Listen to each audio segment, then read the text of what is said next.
Pasha de Cartier Noir Abolu. Let's talk about it.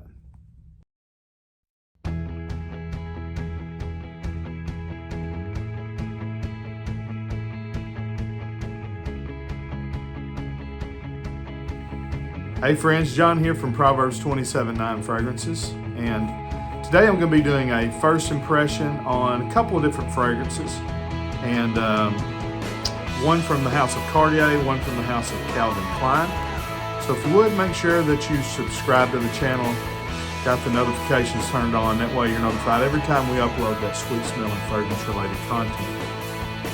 All right, what I did was I was wanting to do some videos on some new releases, and so I noticed that Macy's had one of these sample packs. Had a lot of the fragrances I was wanting to try. Pasha de Cartier Noir Abolu, for instance, Bulgari Rain Essence, Kinetic, the new Burberry Hero Parfum, and just some different ones like that. So I got this. I think it's got 15 or 17 fragrances, and so just gonna kick out, some videos, and I'm gonna do them 2, maybe sometimes 3 at a time. So I'm gonna start off with Noir Abolu Pasha de Cartier, and this is a parfum. I've never tried any from this line. In fact, the only Cartier fragrance I ever had was Declaration. Didn't like it. But I like the idea of Cartier, the house. I like the idea that they're more of a classic gentleman's fragrance line. So I'm excited to try this one. From what I have read about it, I don't think it's going to be in my wheelhouse. I don't like super sweet fragrances. I think you know that. I'm working on a video about that. But I know that this is supposed to have like burnt sugar and like caramel and loads of tonka. There's supposed to be some incense. It's supposed to be smoky and sweet and woody. So it'll probably be, mass appealing to a degree, but I'm thinking it's going to be something super sweet, probably in the wheelhouse of Giorgio or Emporio Armani's Stronger With You, absolutely, something like that, maybe. I don't know. I wrote down some notes. I didn't write down any kind of nutty note or anything. So anyways, let's go. Let's see. And this is Parfum Concentration. All right, so as it was kind of wafting through the air,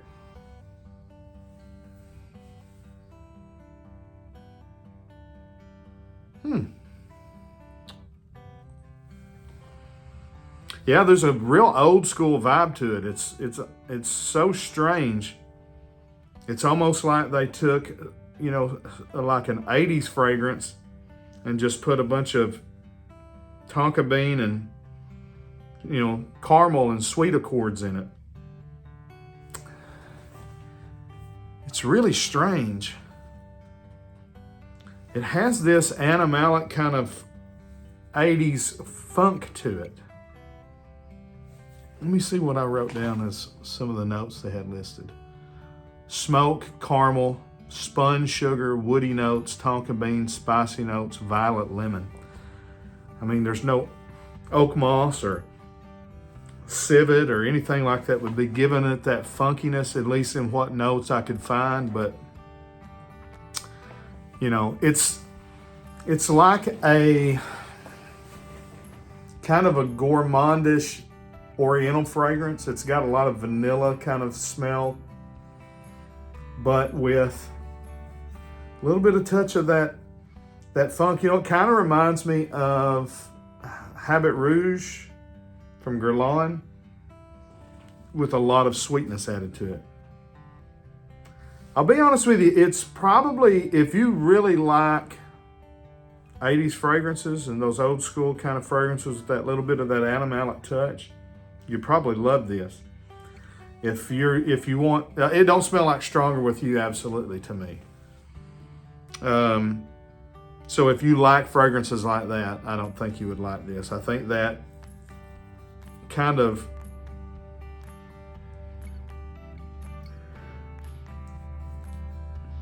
you know, it might be the violet.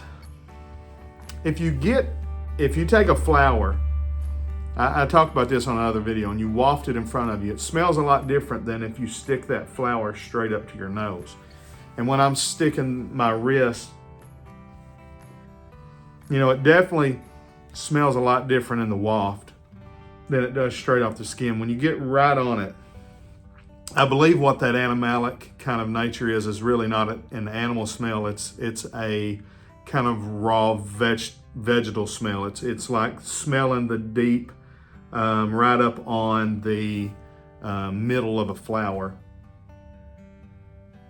And to me, that kind of comes across a little, I'd describe it as a kind of a urine-y type note. I know I get it from Boucheron Pour Homme, and I get it from Kuros and some different things like that. Okay, so that doesn't smell at all like what I thought it would. Again, it smells good in the air. It really does. If you get right up on it, it doesn't smell as good, but just wafting it, I mean, it kind of smells good. It's sweet, it's spicy, it's a little woody, it's a little floral. I'm not getting a lot of smoke. Maybe that comes in the dry down. I don't know. I'll probably come back and do a full review of that one. It's at least interesting. All right, the other one that I'm going to do today on this one is from Calvin Klein Defy, and this is the Eau de Parfum. I have never smelled this one, but I have smelled the Eau de Toilette. Best I can remember, just kind of a generic blue fragrance. Smelt fine, wasn't anything groundbreaking or, you know, in that, you know, just kind of in that wheelhouse of just kind of an office, safe, you know, YSLY type of scent. Let's see. This is the Eau de Parfum version. I don't know if there's another one that's come out since then. This is the one that was in the bag. Okay. Hey, this smells good. Lots of citrus. To me, right off the top, it smells like a more citrusy version of Ferragamo F Black. A lot of pepper there. Kind of leathery.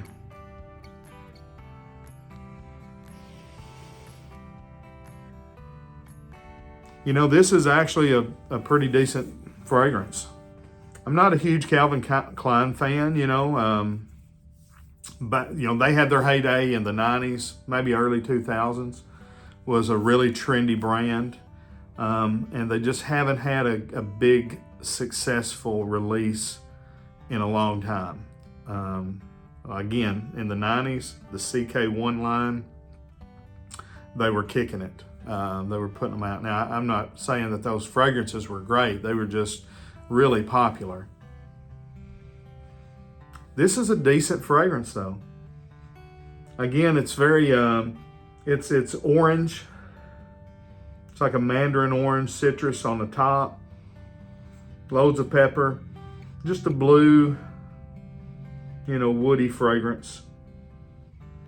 It's not too overly shower gelish. It don't smell like Axe body spray to me. And it's not too aggressive in your face. It's not too sweet. Yeah, actually, you know, I think if this was put out from another brand, it would probably be getting a lot more attention. So as a good, safe office blue fragrance, Calvin Klein Defy Eau de Parfum. First impression, I really like it. I tell you what, I'm gonna let both of these dry down and I'll come back with my final thoughts. All right, I'm back. It's been about an hour and a half or so, and I'm ready to give you my final thoughts on Cartier, Pasha de Cartier Noir Abolu, as well as Calvin Klein Defy Eau de Parfum. So on the Cartier fragrance, as it has dried down, it's lost most of that sweetness. It's still there in the background, but when it opened up, it was like real sweet as well as real old school, classy kind of Chypre style. It has dried down now to where a lot of that sugar sweetness is gone, and you're left with just this kind of slightly classy, again, kind of a, it's not really an Oriental, it's not really a Chypre, it's somewhere in the middle.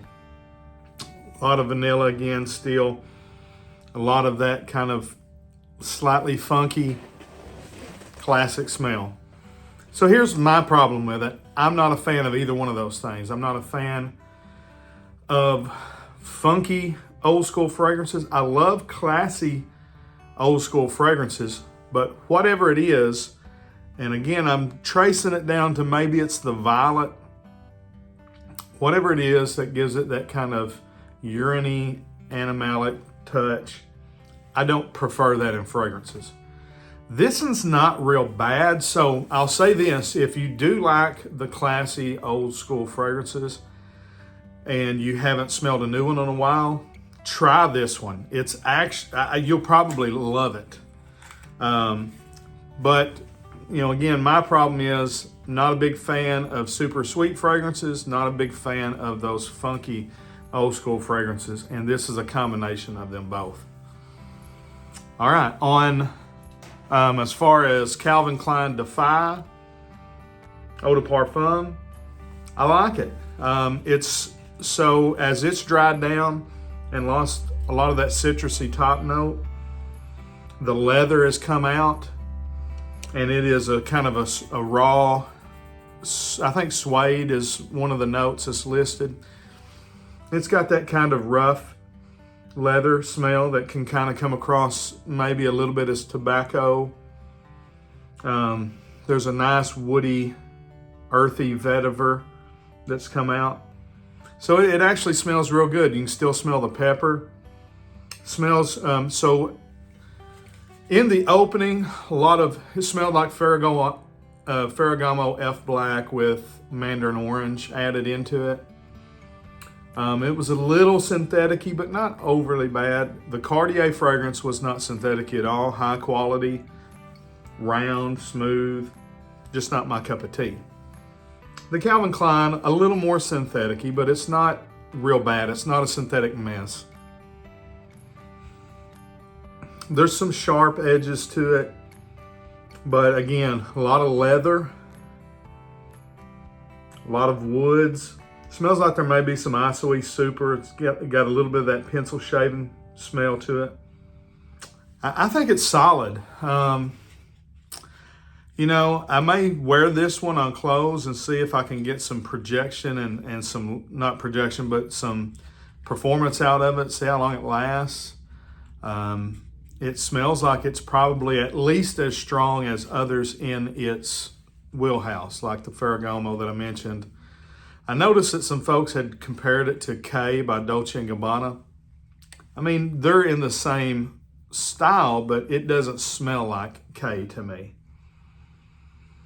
I would say it's actually a pretty decent fragrance if you're looking for an office fragrance. I would want to pick it up at a good price. It's not something you want to go out and pay full retail for.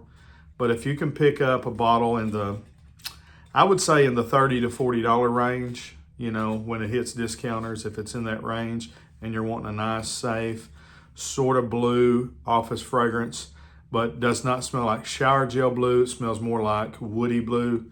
Might be one to check out and try. Calvin Klein Defy Eau de Parfum. Of the two, I prefer that one. But this one is definitely very interesting. And if you like classic old school fragrances and you're looking for a new one, this one you might actually love because it does have those new sweet nuances to it. All right. Let me know what you think about these two fragrances, if you've smelled it or not. Leave a comment down below, like the video, do all those things. Till we see you down the road, we say God bless. Frag on, frag.